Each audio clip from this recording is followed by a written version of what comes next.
he may live to thy service. What would it be like to put your baby in a basket and put it in a river?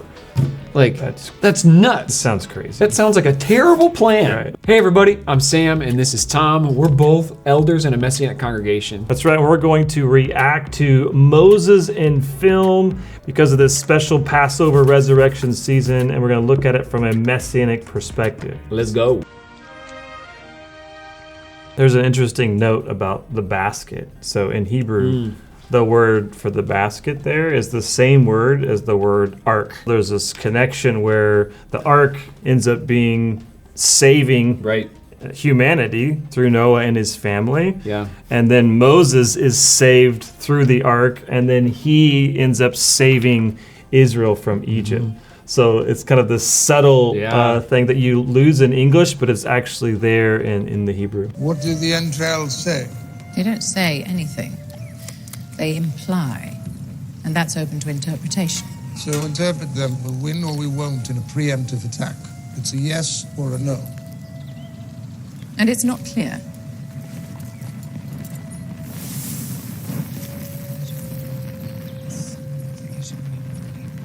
It was common in antiquity, right? They are cutting open the animal, and then they're having their priests read the intestines, read the organs, and the liver is here, but it's a little bit, and obviously it's a bit subjective, it seems like, and so, but they're using that as a way to make a decision.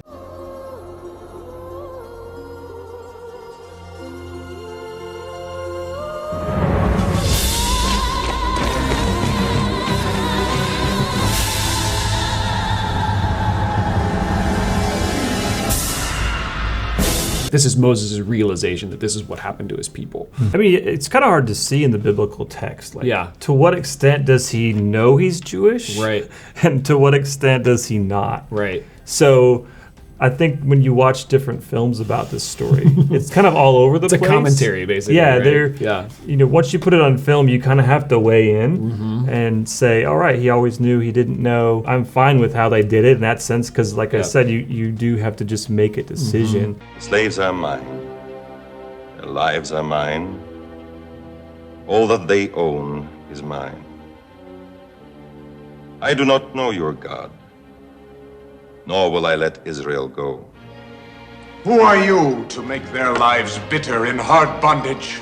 Man shall be ruled by law, not by the will of other men.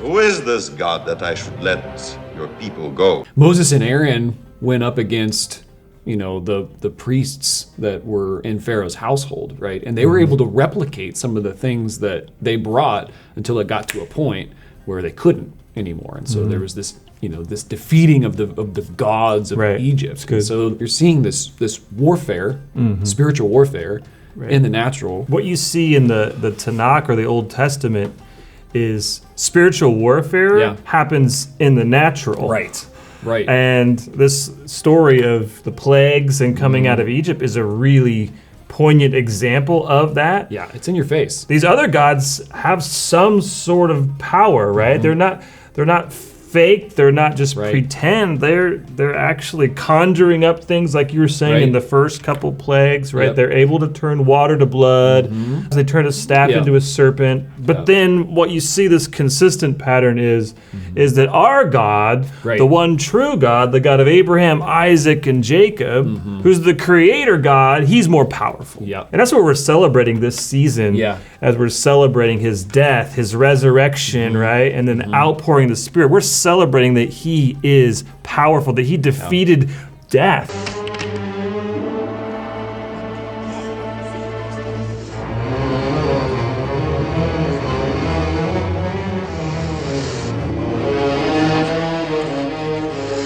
Mother, look!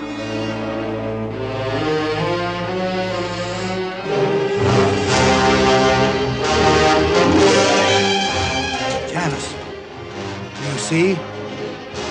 Moses' serpent swallows up the others. In the text, it's like, I feel like it's almost presented as a side note.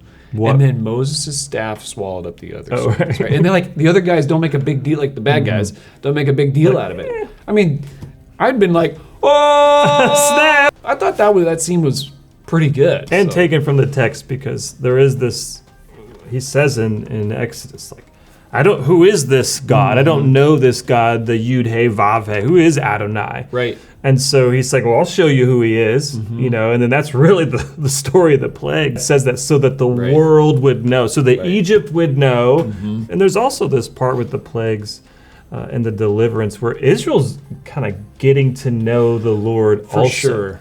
Right? So, because they've been in slavery and bondage for hundreds of years. It's kind of like the get to know you phase of the relationship. Because all of this power is unto relationship. It's really interesting. It's not just power for power's sake. Right. He's saying, I want to show you my power. Yeah. I want to deliver you unto relationship. So remember, he delivers them from Egypt so that he'll what? He will dwell among them. Yeah. Right? Because then he says, build the tabernacle, and so that my presence will come and live among you. Right.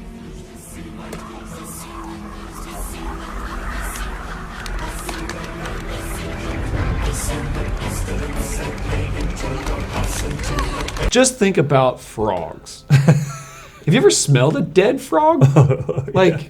And the text talks about heaps of dead frogs and like the stench being unbearable. Like, oh my gosh, I can't imagine. Keep going.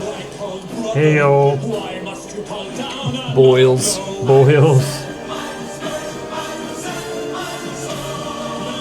lice. Ugh.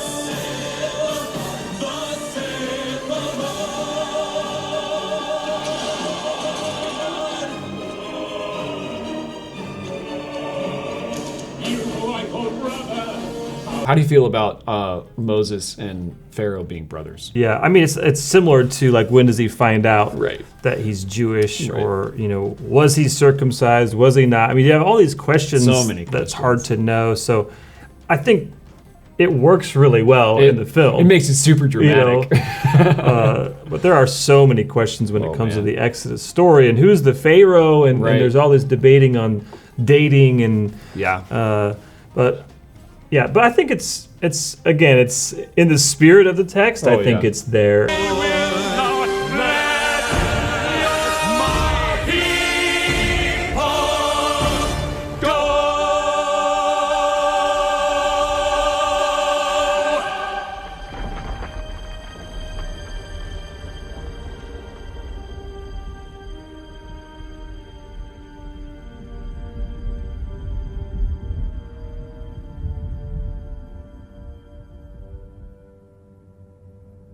That's cool. It shows the darkness and the light. Oh, that's good. In Goshen, it's light. I remember in the text it says a darkness that could be felt.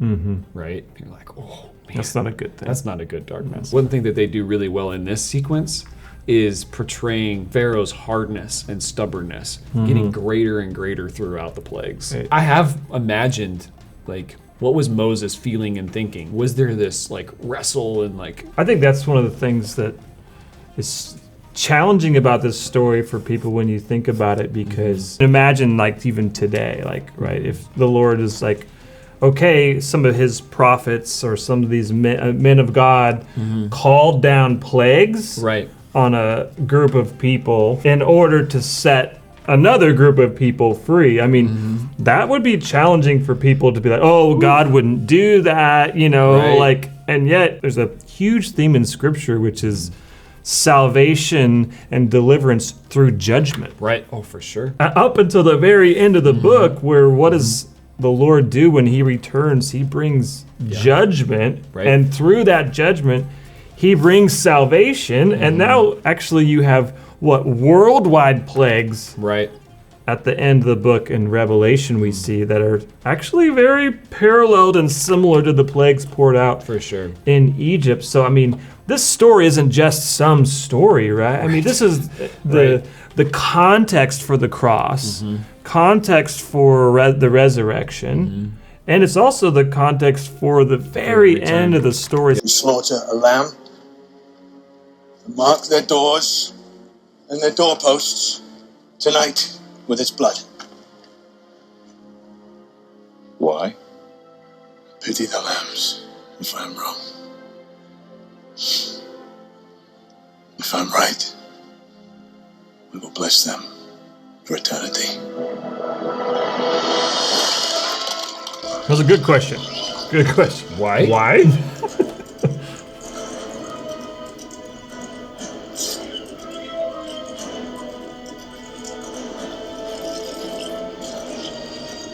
So they have to obey. Right. Like so God is offering everyone salvation. Mm-hmm. He offers the world Wow. salvation and deliverance, but you have to receive it. Right. You have to say yes to it. You have to be willing to be like, I got to do what? Right.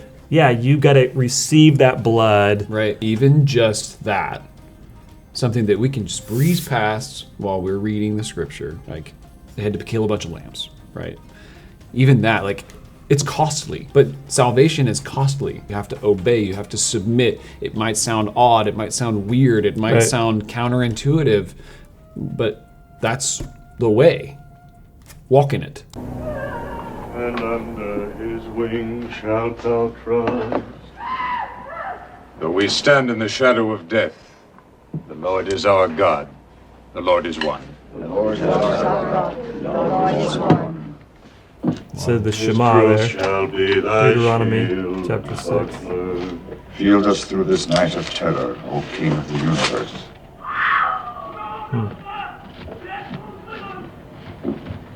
Why is everyone afraid? Why is this night different from all others?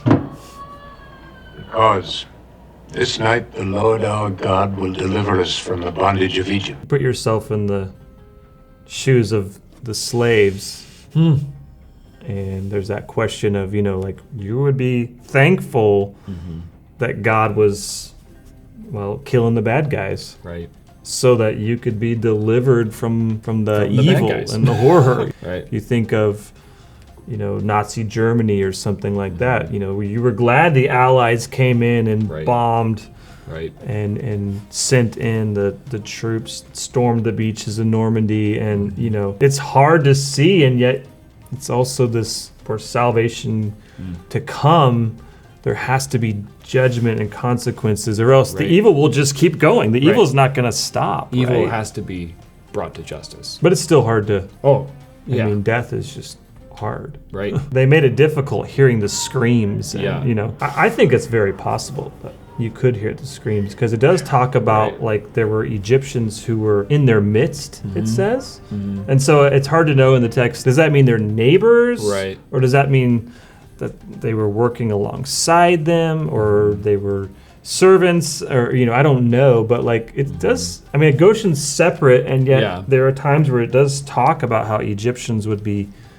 with them. Well, they were close enough, seemingly, to be able to ask their neighbors, or That, and in that cool. way they plundered Egypt.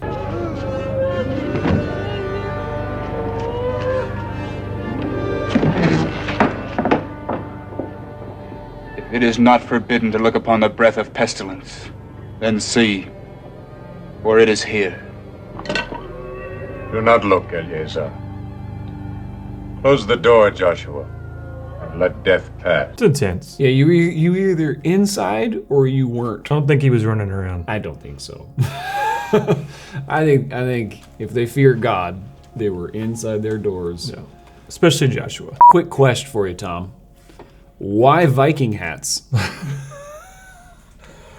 Well, Sam, when you look into the Hebrew, Viking hat is a long association with the ancient cultic Egyptian goddess of Harusha. I almost believe you. Thanks for watching. Please help us make more videos like this. You can donate tax-free by clicking down here. And if you want to watch our other video on parting of the Red Sea, click right here. The 10 Commandments. It's already inaccurate. I was like, what is he implying? The 10 words, Devarim.